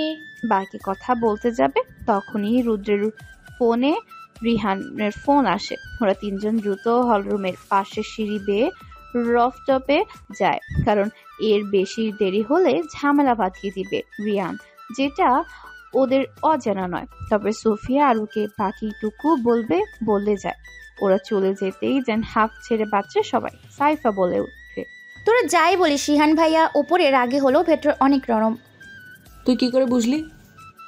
রিহান ভাইয়া চাচির সাথে কথা বলেছিল আর জানালো আমাদের কোনো রকম অসুবিধায় পড়তে দিবে না, যখন যা মন চাই তাই যেন করি। আর এটাও বলেছে আমাদেরকে নাকি কাল নিজেই দাদুদের কাছে নিয়ে যাবে, তারপর ঘুরতে নিয়ে যাবে। উনি যে কত ভালো লোক তা আমি জানি। চর তো আমি খাই, তোমরা তো খাও না, তোমাদের কাছে তো ভালোই হবে। আমার আবির ভাই ভালো হয়তো, কিন্তু যে রাগী দেখিস না, আরুর সাথে সেই ছোট থেকে কেমন মায়ের উপর রাখে। অবশ্য শুনেছি রাগী মানুষ ভালোবাসে বেশি, কষ্টও পায়। কি জানি বাপু, রিহান ভাইয়ের মনে কি চলছে। তবে বড় ভাই হিসেবে খুব ভালো। এখন তার গার্লফ্রেন্ড বা তার বউ কি করবে সেটা উপরওয়ালাই ভালো জানে। কথাটা বলে ওনার রান্নায় মনোযোগ দেয়, আবার হারু আর বাকিরা আবার টিভি দেখায় মনোযোগ দেয়। ওরা তিনজন রফটপে এসে দেখে রিহান দাঁড়িয়ে সিগারেট খাচ্ছে আর চোখে মুখে কেমন অদ্ভুত হাসি। ওরা চেয়ার টেনে বসতে রিহান কাছে এসে দাঁড়ায়, এক হাত পকেটে ঢুকিয়ে বাঁকা হাসি দিয়ে বলে, কাল তোরা থাকিস কিন্তু। কোথায় থাকবো সেটা সকালে জানাবো কোন জায়গায় তোদের থাকতে হবে। আর যদি না যাস তো মিস করবি কিন্তু, আগেই বলে দিলাম। শেষে ব্লেম দিবি যে আর কি কিছু জানায়নি। ভাই তুই কি এভাবে কোনো কিছু না বুঝিয়ে হুট করে বলছিস কাল থাকতে হবে? অ্যাটলিস্ট কেন থাকতে হবে বলবি তো? তোর আমার বন্ধু, তার বেশি প্রশ্ন করিস না তাহলে। কিন্তু কাল ডাকবই না, শেষে তোদেরকে আফসোস করতে হবে। রিহানের কথা শুনে সবাই নিজেকে মুখ চাওয়াচাই করছে। এমন ব্যবহার এর আগে রিহান কিছুটা করলেও এমনটা রিহান কখনোই করেনি, যার জন্য ওদের তিনজনের মাথার উপর দিয়ে গিয়েছে। কারণ একবার নিজেই বলেছে কাল না গেলে আফসোস করবে, আবার নিজেই বলছে কাল কোথাও যেতে হবে না, সেটা না জানলে তাকে দোষ দেওয়া যাবে না বলে নিজেই হাসছে। ফাহিম এবার বলে উঠছে, ভাই তোর কাছে মাপ চাই, হাতেও ধরি পায়েও ধরি, একটু বল। সেটা কালকে জানতে পারবি। ভাই তোরা আমাকে কেউ ধর, নইলে নিশ্চিত আমি আজকে একটা খুন করতে চলেছি। ফাহিম বেশ রেগে মেগে এইসব বলছে। রুদ্র আর সোফিয়া ফাহিমকে ঠান্ডা করছে, তবে ওরা তিনজন অবাক আর কে এখনো হাসছে, কোনো রিয়েকশন নেই, যেন সে মনে মনে খুব খুশি। বাধ্য হয়ে ওরা তিনজন কালকের উপর ছেড়ে দেয়। এদিকে রিহান একটু দূরে গিয়ে বলে ওঠে, লিটল বাটারফ্লাই, তোমার কাছে আজ রাতটুকু সময় আছে। মাহফুজ চৌধুরী রায়ান চৌধুরীকে কথাটা জিজ্ঞেস করে। রায়ান চৌধুরী ফুরফুরা মেজাজ নিয়ে বলে ওঠে, আজ যে আমার খুশির দিন, কারণ আজকে আমি যা আমারও তার কাছে বুঝিয়ে দেবো যে বসন্তের মিষ্টি রোদের আলো চারদিকে ছড়িয়ে পড়েছে। কাচের জানালা ভেদ করে পর্দার ফাঁকে ফাঁকে সূর্যের কিরণ ছড়িয়ে ছিটিয়ে পড়ে রুমের মধ্যে বিচরণ করছে। এর মধ্যে কয়েকটি আলোক রশ্মি আলোর মুখের উপর এসে পড়েছে। এলোকেশির লম্বা চুলগুলো ছড়িয়ে ছিটিয়ে এলোমেলো হয়ে রয়েছে, যার মধ্যে কিছু বেবি হেয়ার গুলো আরুর মুখের উপর চলে এসেছে। ঘুমের মধ্যেও কেমন বিরক্তি ভাব আরুর চেহারায়। এই বিরক্তি ভাবটাকে কাটাতে খুব সাবধানতা অবলম্বন করে চুলগুলো সরিয়ে দেয়। তারপর ঠোঁটের কোণে একটা বাঁকা হাসি দিয়ে ফিসফিসিয়ে বলে ওঠে, আমার লিটল বাটারফ্লাই। রিয়ান অনেক আগে রুমে ঢুকে ফ্লোরে বসে আরুর দিকে তাকিয়ে আছে, যেন কত শত বছর হয়ে গিয়েছে সে তার আরুকে দেখে না। 6 বছর হলেও রিয়ানের কাছে সেটা কয়েক গুণ বেশি। এভাবে তার প্রিয় শিক্ষক ছাড়া কিভাবে যে দিন পার করেছে তা রিয়ান মনেও করতে চায় না। এখন সে আরুকে মনে ভরে দেখবে। গায়ে কাঁথা ছিল, যেটা আরু উল্টাপাল্টা ঘুমের অভ্যাসে ফ্লোরে পড়ে আছে, তাই তো জামা আর পায়জামা দুটোই কিছুটা উপরে উঠে গিয়েছে। রিয়ান এতক্ষণ নজর না দিল। আরু যখন নড়ে চড়ে ওঠে তখন চোখ যায় রিয়ানের। উন্মুক্ত পেট রিয়ানের সামনে দৃশ্যমান, ফর্সা মেদহীন উন্মুক্ত পেট যা নিঃশ্বাসের তালে তালে উঠানামা করছে। এটা দেখে মুহূর্তে রিহানের চোখ মুখ পাল্টে যায়, চেহারা কেমন অন্যরকম ভাব চলে আসে, চোখ দুটো কেমন কামুক ভাব চলে এসেছে। ইচ্ছে করছে নিজের রিহানের সবটুকু খাটিয়ে দিক আর রুর লতানো শরীরের ভাজে ভাজে। হাত ধীরে ধীরে এগিয়ে দিতে গিয়েও মুষ্টিবদ্ধ করে ফিরিয়ে নিয়ে এক ঝটকায় দাঁড়িয়ে যায়। তারপর হনহনিয়ে রুম থেকে বেরিয়ে আসে। রিহান সোজা রফ চাপে গিয়ে ধপ করে বসে পড়ে। মাথাটা কেমন ঘুরছে। রিহানের সারা মাথায় শুধু আরুর পেট যেন ভেসে বেড়াচ্ছে। রিহান আর না পেরে সিগারেট ধরিয়ে বলে ওঠে, আর কত চালাবি তুই আমায় বলতো? এতদিন ধরে হৃদয়টাকে পুড়িয়ে তোর হয়নি, এখন মাথাটা শেষ করতে চাচ্ছিস? তোকে কাছে না পড় যুদ্ধ করতে করতে আমি ক্লান্ত যে আরু, না আর করে ধৈর্য নাই। কথাটা বললে রিহান লাফ দিয়ে উঠে সোজা নিচে চলে যায়। রুমে গিয়ে ট্রাউজার আর টি শার্ট ছেড়ে ডেমিন আর কালো প্যান্ট পরে আরুর রুমের দিকে যায়। এখনো তেমন সকাল হয়নি, আর খেয়েও ওঠেও নি। যা করার এক্ষুনি করতে হবে। আরুকে সোজা আরুর রুমে গিয়ে কোনো কিছু না তোয়াক্কা করে সেভাবে আরুকে কোলে তুলে নেয়। ঘুমের ভেতরে এভাবে কোলে তুলে নেওয়া আরু ঘুম ঘুম চোখে তাকায় আর নিজেকে রিহানের কোলে আবিষ্কার করে। কিন্তু প্রচুর ঘুমের কারণে আরুর ভারী চোখের পাতা আবারও বন্ধ হয়ে যায়। রিহান আরুকে কোলে নিয়ে বাঁকা একটা হাসি দিয়ে ফিসফিসিয়ে বলে, সরি আমার লিটল বাটারফ্লাই, আর কিছুটা সময়। তারপর তোর উপর শুধু রিহান খান চৌধুরীর অধিকার থাকবে, আর কারো না। রিহান আরুকে গাড়ির সামনে সিটে বসিয়ে দিয়ে এখনো আরো গভীর ঘুমে আচ্ছন্ন। রিয়ান ড্রাইভিং সিটে বসে গাড়ি ড্রাইভ করতে শুরু করে। ফোন হাতে নিয়ে তার দাদাকে ফোন দেয়। দাদু, তোমরা কি করবে জানি না, কিন্তু আমি নিজেকে ধরে রাখতে পারিনি। আরও কি ঘুমন্ত অবস্থায় নিয়ে রওনা হয়েছে। জানি অন্যায়ের শাস্তি অনেক ভয়াবহ, কিন্তু তুমি তো সব জানো। দাদু, এবার সবটা তোমার উপর। রিহানের কথা শুনে রায়হান চৌধুরী চুপ হয়ে আছেন, কারণ সে জানে এমনটাই হতে চলছে। রিহানের চালচরণ যে একদম রায়হান চৌধুরীর সবটা এতটা পুরোপুরি রায়হান চৌধুরী বুঝেছে। দাদার চুপ থাকা দেখে রিহান ভয় পাচ্ছে, খানিকটা ঘামছে, তবে সবকিছু সামনে দাঁড়াতে প্রস্তুত সে। রিহানকে অবাক করে রায়হান চৌধুরী বলে ওঠে, তোমার উপর সম্পূর্ণ বিশ্বাস আছে, তুমি যাও, আমরা এক্ষুনি আসছি। আর আমি আদিকে বলে দিচ্ছি ওদের নিয়ে আসতে। রিহান খুশিতে আত্মহারা হয়ে ধন্যবাদ জানিয়ে ফোন রেখে দেয়। রিহান কল্পনাও করেনি তার দাদা এমনটাই ভেবেছিল। চোখে মুখে হাসির রাশ ভেসে ওঠে। এক পলকে আরুর দিকে তাকায়, এখনো সে গভীর ঘুমে আচ্ছন্ন হয়ে আছে। না, আর দেরি সহ্য হচ্ছে না। রিয়ান গাড়ি থামিয়ে আরু কপালে একটা ভালোবাসার পরশ এঁকে দেয়। আরু ঘুমের মধ্যে আবারও নড়ে চড়ে ওঠে। রিয়ান বাঁকা হাসি দিয়ে বলে, জান, তুই তো ঘুমালে কিভাবে আমি আমার অধিকার ফলাবো বল? এত কেউ ঘুমায়? রিয়ান আবারও গাড়ি চালাতে মনোযোগ দেয়। তারপর ফোন বের করে রুদ্রকে ফোন দেয়। রুদ্র ফোন ধরতে রিয়ান বলে, এক্ষুনি উঠবে, দ্রুত সোফিয়া আর মাইমকে নিয়ে চলে আসবে, নয়তো কিন্তু মিস করে যাবে। আমি আরুকে নিয়ে বিয়ে করতে যাচ্ছি। রাখলাম, ড্রাইভ করছে।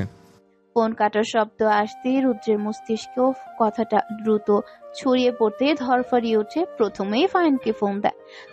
কিছুক্ষণ ফোন বাজার পর ফোন রিসিভ হতেই রুদ্র তড়িৎ গতিতে বলে, আর কে বিয়ে করতে যাচ্ছে আরুকে নিয়ে? কি? ফাহিম নিজেইও লাফ দিয়ে ওঠে। তারপর রুদ্র বলে ওঠে, দ্রুত রেডি হয়ে বের হ, নয়তো আমরা মিস করে ফেলবো। থাক, বাই। রুদ্র ফোন কেটে দিয়ে সোফিয়াকে কল দিয়ে জানিয়ে দেয়। সোফিয়াও মোটামুটি শক খেয়েছে। ওরা তিনজন দ্রুত তৈরি হয়ে বেরিয়ে পড়ে। বেটা আর কে এত বড় বেইমানি করলো আমাদের সাথে? দাঁড়া, এক্ষুনি ওই চেঙ্গিস খানকে ফোন দিচ্ছি। ফাহিম বেশ উত্তেজনা নিয়ে কথাগুলো বলছে, তবে রিয়ানের উপর বেশ চটেই আছে। ফাহিম ফোন দিলে রিহান রিসিভ করতেই ফাহিম তেতিয়ে বলল, ভাই, তুই এত বড় মির্জাফরি কিভাবে হোস? তুই যদি আমাদের ছাড়া বিয়ে করিস, তোর খবর আছে। ওকে, চ্যালেঞ্জ অ্যাকসেপ্টেড। ভাই মাফ কর ভাই, একটু ওয়েট কর, আমরা চলে এসেছি প্রায়। তুই এভাবে বিয়ে করবি, আবার আমরা যদি না থাকি সারা জীবন আমাদের মনে কষ্ট থেকে যাবে। একটু আমাদের কথা অন্তত রাখ। আচ্ছা ঠিক আছে, রাখলাম। রিয়ান ফোন কেটে দেয়। ওরা তিনজন খুশি, এই প্রথম আর কে কথা রাখবো। এরপর ওরা তিনজন দ্রুত সেখানে যেতে থাকে। সবাই দাঁড়িয়ে আছে, সবাই অবাক দৃষ্টিতে চেয়ে আছে, কারণ এইটাই রিয়ান আর আরুর বিয়ে। কেউ কিছু বলতেও পারছে না, আবার চুপ করেও থাকতে পারছে না। তার কারণ একটাই, জনাব রায়হান চৌধুরী নিজ দায়িত্বে বিয়ে দিয়েছেন। তবে বাধ্য হয়ে মেনে নিতে হচ্ছে সবার। বাড়ির বড় মেয়েদের বাদ দিয়ে আরুকে বিয়ে দেওয়াটা কিছুটা দ্বিমত লাগলেও তারা খুশি এই বিয়েতে। তারা খুশি এ বাড়ির মেয়ে বাড়িতেই থাকবে। আর রায়হান চৌধুরীও জানিয়ে দিয়েছে বিয়ের পর দেশে ফিরে যাবে তারা। এখানে সবাই প্রথমে কিছুটা অবাক হয়ে যে বিয়ে যেহেতু করাবে তো সেটা দেশে ধুমধাম করা যেত পারতো। তখন রায়হান চৌধুরী বলে, এর কারণ একটাই, দেশে আমাদের শত্রুর অভাব নেই, শীঘ্র সেটা জানতে পারবে। কারণ এই বিয়ের খবরটা যখনই কেউ একজন শুনবে, তখন তার মাথা খারাপ হয়ে পাগলের মতো পিছু লাগবে, কিন্তু কোনো লাভ পাবে না। রায়হান চৌধুরীর কথা শুনতেই সবাই বেশ চমকে যায়। পেছনে পেছনে এত কিছু, অথচ কেউ জানেই না। অবশেষে বিয়ের সময় চলে আসে, কিন্তু আরু এখনো ঘুমাচ্ছে আর সে কান্না করছে, কারণ আরু রিয়ানকে কখনোই বিয়ে করবে না। আরু শুধু আবিরকে নিজের মনে গেঁথে রেখেছে, সেখানে স্বামীর স্বাক্ষর আরেকজনকে দিতে পারবে না।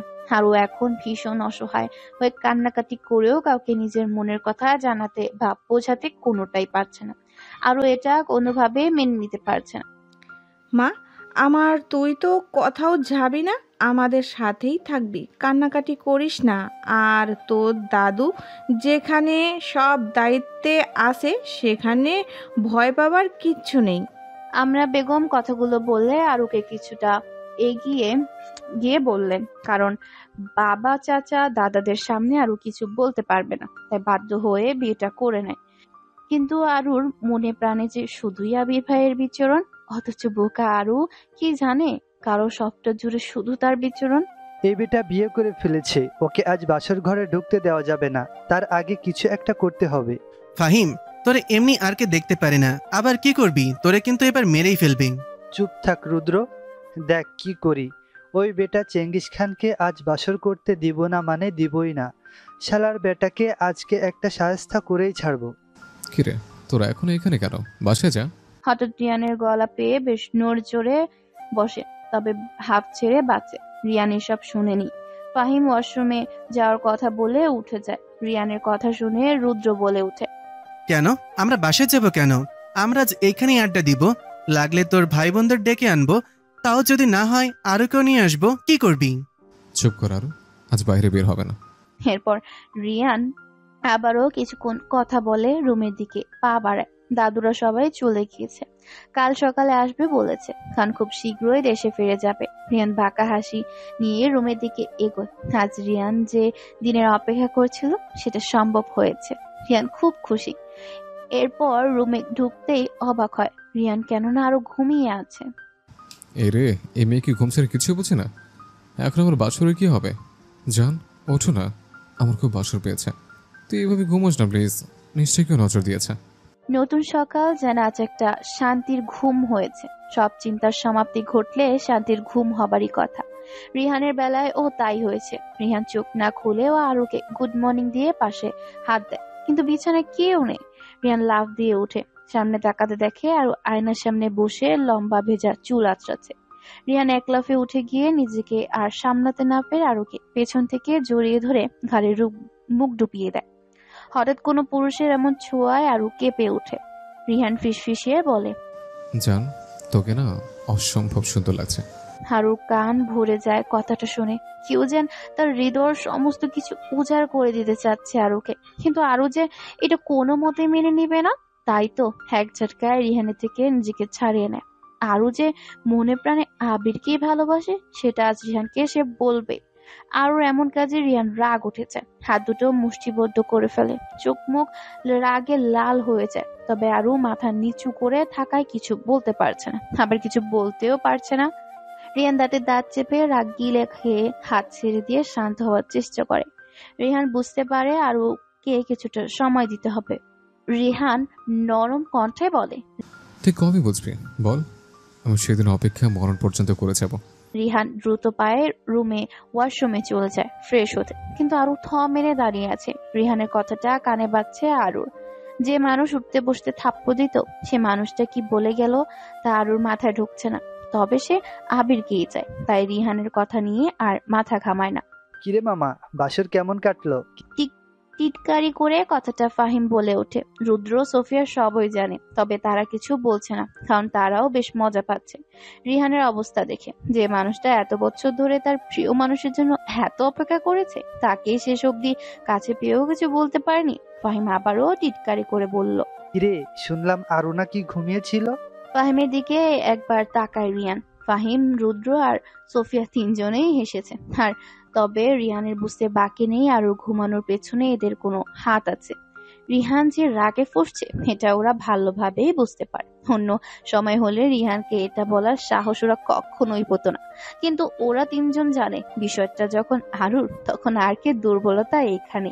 সোফিয়া উঠে এসে রিহানের মন খারাপ দেখে বলে, শোন, আরবকে আমরা জানি আরুকে তুই কতটা ভালোবাসিস, কিন্তু আরু তো সেটা জানে না। তুই তো এখনো তার কাছে প্রকাশ করিসনি, অথচ তোর করার কথা ছিল। যদিও আমরা দুষ্টামি করেছি, কিন্তু এতক্ষণে তো আরুকে জানানোর কথা ছিল। তবে তোর অবস্থা দেখে মনে হচ্ছে সেটা তুই পারিসনি, আর ভুলেও জোর করবি না। শোন, মেয়ে মানুষ এত সহজে সব কিছু মেনে নিতে পারে না। কাল যে ও তোকে মেনে নিয়েছে এটাই অনেক। তুই বরং ওর ভরসা হয়ে ওঠ, দেখবি ও নিজে থেকে তোর কাছে আসবে। এত বছর যে তীব্র ভালোবাসিস সব বুঝতে পারবে। ওর যা যা পছন্দ সব করে দেখবি, তোর প্রতি বিশ্বাস ভরসা দুটোই জন্মাবে। কিন্তু তুই তো সাইকো, তুই কি শুনবি আমাদের কথা?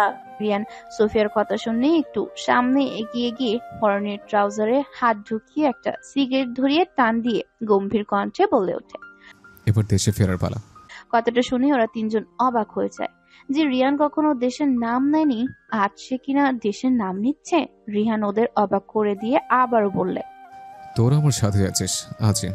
রিয়ানের পরের কথাতেও ওরা আবারও বড় ধরনের একটা শক খায়।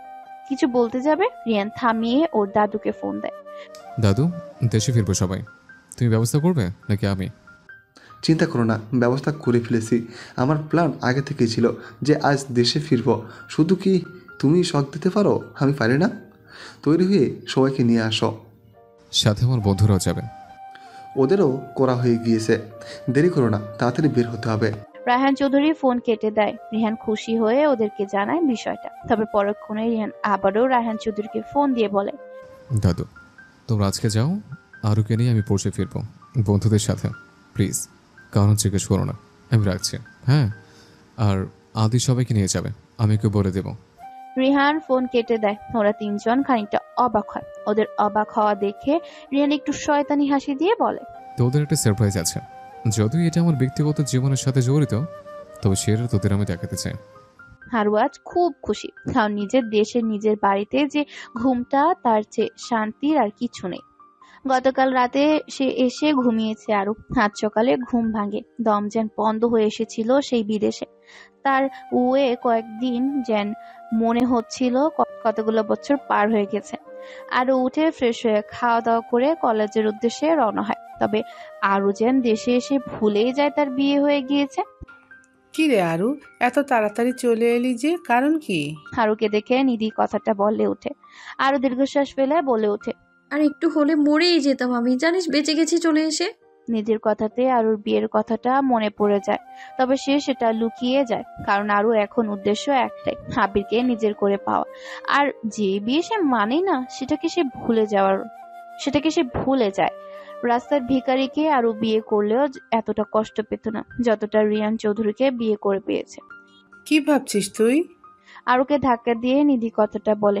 আরু ভাবনা ছেদ ঘটে, দ্রুত জিজ্ঞেস করে, আবির ভাইয়ের কি অবস্থা? শুনেছি এই মেয়ে নাকি আবির ভাইকে ফাঁসিয়েছে, তারপর বিচার বসেছিল, মেয়েটাকে আলাদা করা হয়েছিল। নিধির কথা শুনে আরো খুশিতে আত্মহারা হয়। নিধিকে জড়িয়ে ধরে বলে, আমি জানতাম আবির ভাই এমন হতেই পারে না, দেখলি তো। হয়েছে, তারপর এই 2-3 দিন আমেরিকায় কেমন কাটলো? একদম বাজে। আরো বেশ বিরক্তি ভাব নিয়ে কথাটা বলে। তবে নিধি শুনে বলে, কি বলিস, মানুষের স্বপ্ন আমেরিকা আর তোর বাজে লাগছে? এটা কোনো কথা? ধুর, বাদ দে তো, চল ক্লাসে যাই। আরু উঠে নিধির হাত ধরে নিয়ে ক্লাসে নিয়ে যায়। ক্লাসে বসে ক্লাস করছে, হঠাৎ স্যার এসে নোটিশ দিয়ে দেয় আগামী শনিবার কলেজে ফাংশন হবে। মূলত কলেজের ছাত্রছাত্রীরা HSC তে ভালো রেজাল্ট করার জন্য। সবাই খুব খুশি হয় শুনে কলেজে অনুষ্ঠান হবে। এই জন্য আরো বেশ খুশি, কারণ কলেজে এরকম অনুষ্ঠানে সাধারণত আবির থাকবে, এই জন্যই আরো খুব খুশি। ক্লাস শেষ করে বাসায় চলে আসে আমেনা বেগম। জানায় রিহান আরুর সাথে কথা বলতে চেয়েছে, কিন্তু আরু সাফ জানিয়ে দেয় এখন সে কথা বলবে না। এই লোকটা কে রিহান, যার অবস্থা এত খারাপ করে রেখেছিস? এটাই তো তোদের সারপ্রাইজ। আজকে আনার জ্ঞান ফিরবে কিছুক্ষণের মধ্যে, তারপর না হয় শুনিস এনেকে। রিয়ানের এমন কথা শুনে ওদের তিনজনের কেমন মাথা ঘুরাচ্ছে। মৃত্যু যন্ত্রণায় ছটফট করা একটা মানুষ বেডে শুয়ে আছে। সন্ধ্যার ওদের তিনজনকে রিয়ান এখানে নিয়ে এসেছে। তবে রিয়ান বলছে না ইনি আসলে কে। তবে রিয়ানের মুখে শয়তানি হাসি বিদ্যমান। এতে ওদের বোঝা শেষ এই মানুষটা এই অবস্থার পেছনে রিয়ানের হাত আছে। কিছুক্ষণ পর লোকটির জ্ঞান ফিরে। তবে চোখের সামনে রিয়ানকে দেখে লোকটি আবারও ভয় পেয়ে আটকে ওঠে, কারণ গত 2 বছর যাবৎ এমন মৃত্যু যন্ত্রণায় রেখেছে রিহান। লোকটি আওয়াজ করতে পারছে না, কিন্তু রিয়ানকে দেখে ভয়ে সে হাত পা ছোড়াছুড়ি করছে আর রিয়ানের কাছে আকতি মিনতি করছে তাকে একেবারে মেরে ফেলার জন্য। এটা দেখে রীতিমতো ওরা তিনজন চোখ বড় বড় করে তাকিয়ে আছে। মাথায় নানান রকমের প্রশ্ন ঘুরপাক খাচ্ছে, যা একমাত্র রিয়ানের কাছে। রিয়ান আবারও প্রতিবারের মতো একটা মৃদু বিষাক্ত ইনজেকশন গায়ে দিয়ে শয়তানি হাসি দেয়। ওরা তিনজন কিছুটা ভয় পেয়ে রিয়ানের সাইকো এটা জানতো, কিন্তু একটা মানুষ কেন এক কারণে এভাবে অত্যাচার করতে পারে তা জানতো না। মানুষকে একেবারে মেরে ফেলে রিয়ান সেটার সাথে ওরা তিনজন অভ্যস্ত। তবে আজ নতুন। মাঝখানে একদিন চলে যায়। আজ শনিবার, কলেজে অনুষ্ঠান। তবে আরু আজ খুব সুন্দর করে সেজেছে। উদ্দেশ্য আবির ভাইকে আজ যেভাবেই হোক বলবে। হঠাৎ সাইমা এসে বলে, আপু আমি পিকনিকে যাব, তুমি একটু সবাইকে বলো না। পিকনিকের কথা শুনে আরু আটকে ওঠে। মুহূর্তে পুরনো একটা রাতের কথা মনে পড়ে যায়, যা আরুর জীবনের কালো দাগ হয়ে আছে। আরু সেটা কখনোই ভুলতে পারে না। মাঝে মধ্যে তারা করে বেড়ায় আরুকে, তাই তো আরু সাফ সাইমাকে না করে দিয়ে আজকে কলেজে নিয়ে যাওয়ার কথা বলে। প্রথমে সাইমা একটু মন খারাপ করলেও পরে খুশি হয়ে যায়। কলেজে বসে আছে, কিন্তু আরো শুধু তার আবির ভাইকে খুঁজে যাচ্ছে। হঠাৎ স্টেজে অ্যানাউন্সমেন্ট হয় একজন অতিথি আসবেন। তার নাম ঘোষণা করতে আরো চমকে ওঠে। অমনি কলেজের দামি বাইক নিয়ে প্রবেশ করে একজন। জান, তুই কি ভেবেছিস আমি কিছু বুঝবো না? সবই বুঝে, আমিও দেখতে চাই তুই ওই আবিরকে চাস নাকি আমাকে। বিশ্বাস কর, তুই যদি আবিরকে ভালোবাসিস আমি একদম নিশ্চুপ হয়ে হারিয়ে যাব, কিন্তু তুই যদি আমাকে ভালোবাসিস তোর আশেপাশে একটা মশা আমি সহ্য করবো না। তৈরি হ জান, তোকে জ্বালাতে আসছি। আমি দেখবো আমাকে অন্য কারোর সাথে দেখলে তোর কেমন লাগে। 7 দিন সময় তোর হাতে, তারপর আমি তোর জীবন থেকে হারিয়ে যাব। যদি তুই মনে করিস তোর আবির তোর জন্য ভালো, তার ভালোবাসে তোর কাছে সব, তাহলে আমি সরে যাব। রিহান এক পকেটে হাত দিয়ে কথাগুলো বলছে। বাংলাদেশে ফিরবে রিহান, সবকিছু রেডি, শুধু কিছু সময়ের অপেক্ষা। এখন আজ কলেজে অনুষ্ঠান থাকায় কলেজ প্রাঙ্গণ সুন্দর করে সাজানো হয়েছে, সেই সাথে ছাত্রছাত্রীরাও সুন্দর করে তাদের পছন্দ মতো এসেছে। এর মধ্যে আরো সুন্দর করে সেজে এসেছে তার মনের ক্যানভাসে রং তুলি দিয়ে আঁকা আবিরের জন্য। কিন্তু হঠাৎ স্টেজে এক অ্যানাউন্সমেন্টে আরো সব খুশি 1 মিনিটে শেষ হয়ে যায়। কেননা স্টেজে বলা হয়েছে প্রাক্তন ছাত্র রিহান খান চৌধুরী আজ বিশেষ অতিথি হিসেবে থাকবে। নামটা সবার কাছে নতুন, শুধু নিধি আর রিদিশা কেন এক সময় শুনেছিল, কিন্তু তাদের মনে নেই তেমন। কলেজে হঠাৎ দামি বাইক চেপে কালো প্যান্ট আর কালো শার্ট ইন করে মাথায় কালো হেলমেট, সব মিলিয়ে সবার চোখের পলক যেন সরছে না, এক পলকে তাকিয়ে আছে সেদিকে।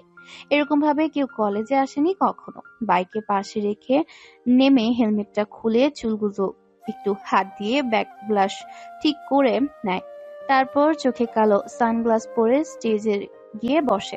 এতক্ষণেও সবার চোখ একটু ওসানি। উজ্জ্বল ফর্সা চেহারার, উচ্চ লম্বা, এমন সুদর্শন একটা পুরুষ দেখে সবাই হা করে গিয়েছে। মানুষটা দেশের হলেও বিদেশে গিয়ে যান পুরোপুরি পাল্টে গিয়েছে। ও মাই গড, আরো দেখ কি আকর্ষণীয় ছেলে, কি স্টাইল। রিদিশার কথা শুনে আরো কিছু বলতে যাবে, তার আগে স্টেজে হঠাৎ আবারও অ্যানাউন্সমেন্ট হয় বিশেষ অতিথিকে গান গাওয়ার জন্য। এক তো এমন হ্যান্ডসাম এক ছেলেকে দেখে মেয়েরা এমনিতেই আছিস, এলাকার সুন্দর ছেলে আছে, কিন্তু এভাবে বিদেশি কাউকে দেখেনি। তার উপর গান গাওয়ার কথা আসতেই সবাই চিল্লিয়ে মিনতি করে গান গাওয়ার জন্য। রিহান দাঁড়িয়ে মাইক হাতে নিয়ে বলে, আচ্ছা ঠিক আছে, আমি গান গাইবো, তবে আমি পুরনো একটা গান গাইবো। এরপর রিহান মিষ্টি সুর ধরে গান গাওয়া শুরু করে। আমার বুকের মধ্যেখানে মন যেখানে, হৃদয় যেখানে, সেইখানে তোমাকে আমি রেখেছি কত না যতনে। আমার বুকের মধ্যেখানে মন যেখানে, হৃদয় যেখানে, সেইখানে আমাকে রেখো, আর কোথাও যাব না জীবনে। রিহান যতই গান গাইছে ততই যেন মুগ্ধ হচ্ছে সবাই। লোকে বলে উপরওয়ালা কোনো না কোনো দিক দিয়ে খুঁতো রাখে, কিন্তু সবার মনে হচ্ছে এই ছেলের খুঁতো বলতে কিছুই নেই। আর কি জানে এই মানুষটা কারো জন্য ভয়ঙ্কর হয়ে যেতে পারে। রিয়ানের গান গাওয়া দেখে আরো অবাক। আরো সবসময় রিয়ানকে কেমন কঠিন নজরে দেখেছে, তার উপর জোর করে বিয়ে, সব মিলিয়ে রিয়ান মানুষটাই আরো কাছে কেমন অসহ্য। কিন্তু আজ যেন রিয়াকে নতুন রূপে দেখেছে, যার জন্য হৃদয়ের তোলপাড় শুরু হয়ে গিয়েছে। চোখ দুটো যেন ক্রমেই মুগ্ধ হচ্ছে। নিধি হঠাৎ বলে ওঠে, বিশ্বাস কর তোরা, এই মানুষটা নিশ্চিত আজ আমাদের শেষ করতে কলেজে এসেছে। যেন মেয়েদের প্রতিটা দুর্বলতা এই লোকটা জানে। কে এই নতুন মানুষ যাকে দেখে আমি নিজেও গলে যাচ্ছি? আরুর যেন কেমন অসহ্য লাগছিল নিধির কথাগুলো, তাই তো ওর আগে জামা চেপে ধরে আছে, কিন্তু নিজেও জানে না কেন রাগ লাগছে তার, কেন রাখছে সে। আরুর ভেতরে আগুন জ্বলছে, আর সেই জ্বলতে থাকা আগুনে নতুন করে ঘি ঢালে সাইমা। কারণ সাইমা বলে ওঠে, আরে এটা তো রিহান ভাইয়া। এখানে সাইমা আরুর বিয়ের ব্যাপারটা লুকায়, কারণ সাইমাকে রিয়ানই বারণ করে দিয়েছিল। এদিকে সাইমার কথা শুনে নিধি আর রিদিশা অবাক। তারা দুজন এবার সাইমা থেকে সব জানতে ব্যস্ত। আর অন্যদিকে আরু রাগ করে উঠে চলে যায়। কেন জানি না, সব অসহ্য লাগছে ওর। কেন জানি সহ্য হচ্ছে না, কেমন যেন কষ্ট হচ্ছে। আরো উঠে আসার পর একটু আড়ালে যেতে হঠাৎ আবিরের সাথে দেখা। অমনি আরুর বুকে দুকানি বেড়ে গিয়েছে। আরো মাথা নিচু করে আছে।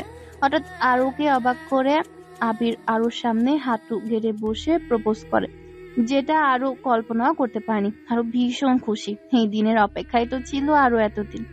আরু ও আবির তার মনের কথাটা বলে। দূর থেকে আর চোখে কেউ একজন সবকিছু দেখে নেয়। রাগে তার চেহারা লাল হয়ে গিয়েছে, সেটার সাথে চুয়ালও শক্ত হয়ে গিয়েছে। কিন্তু এই প্রথম নিজের রাগের বহিঃপ্রকাশ করছে না, কারণ এইটাই রিয়ান। মনে করে জোর করে ভালোবাসা সম্ভব হয় না, কারণ যদিও প্রেমের রং থেকে থাকে তাহলে সেটা বদলাবে। তবে রিয়ান তার এই 6 বছরের ভালোবাসা শুধু আরুকে প্রকাশ করতেই দেরি। রিয়ান ভেবেছিল আজ আরুকে প্রকাশ করবে, কিন্তু এটা দেখার পর রিয়ান চিন্তা করে আরুকে আর প্রকাশ করবে না, বরং এখন থেকে দূরে দূরে সরে আসবে। ধীরে ধীরে দূরে সরে যাবে। স্টেজ থেকে নেমে বাইক নিয়ে দ্রুত পাশ দিয়ে চলে যায় রিয়ানের যেন মনে হচ্ছে সে আরুকে জোর করে বিয়ে করেছে। রিয়ানের চোখ লাল হয়ে আছে রাগে, শরীর জ্বলছে, ইচ্ছে করছে আবেগকে মেরে ফেলতে। আমেরিকায় হসপিটালে থাকা লোকটার অবস্থা রিয়ান করেছে, তার কারণ একটাই, সে একবার আরু যখন পিকনিকে গিয়েছিল তখন রাতের বেলা আরুকে বেহুশ করিয়ে তার সাথে খারাপ কিছু করতে চেয়েছিল, কিন্তু সেটা ভাগ্যক্রমে করতে পারেনি। সেই মানুষটা মূলত চৌধুরী পরিবারকে ক্ষতি করতে কয়েকজন উঠে পড়ে রেখেছিল, তার মধ্যে তিনিও একজন ছিলেন।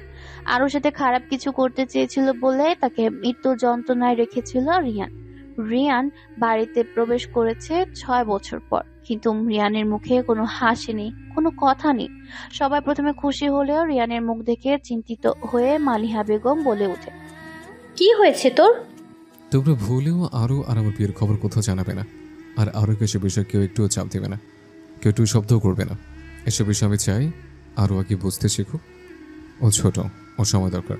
কয়েকদিন চলে যায় আরু এখন আবিরকে ভালোবেসে, তবে রিয়ান সারাদিন নিজেকে কাজে ব্যস্ত রাখে, আরুর সাথে কথা বলে না। রোজ রাতে রিয়ান নিজের 2 পায়ে সিগারেটের আগুন চেপে ধরে নিজেকে কষ্ট দিয়েছে, তার কারণ একটাই, আরু কেন আবিরকে ভালোবাসলো। এভাবে 7 দিন চলে গিয়েছে। আজ শুক্রবার বিকেলে রিয়ান নিজের রুমে হাফ ট্রাউজার পরে দাঁড়িয়ে আছে, ফোনে আরু ছবিগুলো দেখছে। সময় এসেছে আমার প্রেমের রং বদল করার। আরও যেহেতু তুই আমার না, তোমার প্রেমও আর গাঢ় করে লাভ নেই, সেটাকে ফিকে করে ধূসর বর্ণে পরিণত করার সময় এসে গেছে। আর কে তোর পে এমন হলো কেমনি? রুদ্র কথাটা বলতে বলতে রুমে ঢুকে, সাথে ফাহিম আর সোফিয়াও ঢুকেছে। প্রথমে রিয়ান জানতো না চাইলেও জানিয়ে দেয় এটা সে কেন করেছে।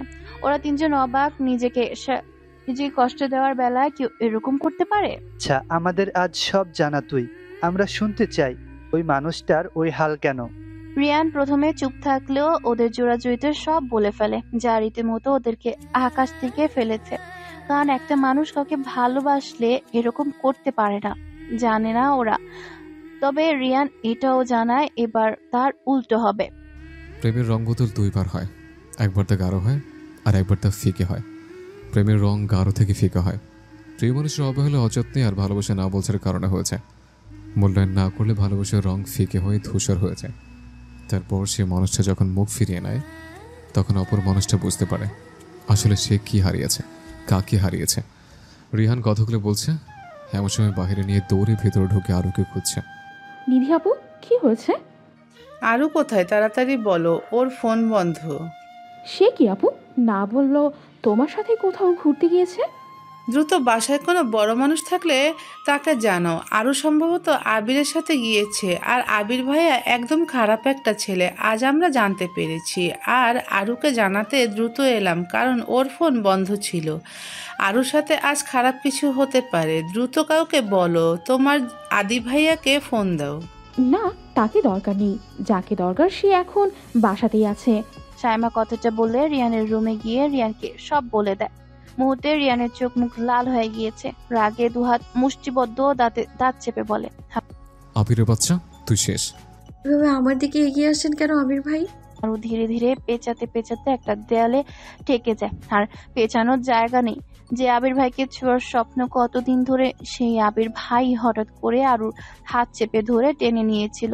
তারপর গায়ে কেমন খারাপ স্পর্শ করেছিল, অন্যটা ছুঁড়ে একদিকে ফেলে দিয়েছিল।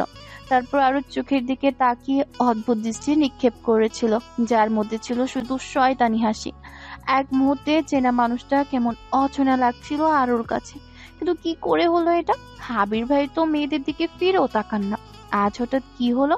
আরো ভয় পেয়ে এক ঝটকায় নিজেকে ছাড়িয়ে নিয়ে পালাতে যায়, কিন্তু রুম তো বন্ধ। আরো পালাবে কোথায়? আবির হু হু করে হাসছে, শয়তানি হাসছে। চার রুমে সেই হাসি ছড়িয়ে পড়ছে, যা ক্রমেই আরো দম বন্ধ করে ফেলছে। এই আবির ভাইকাতেও তো আরো চেনা, চিৎকার করে কাঁদছিল, কিন্তু কেউ যেন শুনছে না। আবির আরো কাছে চলে আসে, আবির গায়ে জামা কিছুটা ছিঁড়ে ফেলে।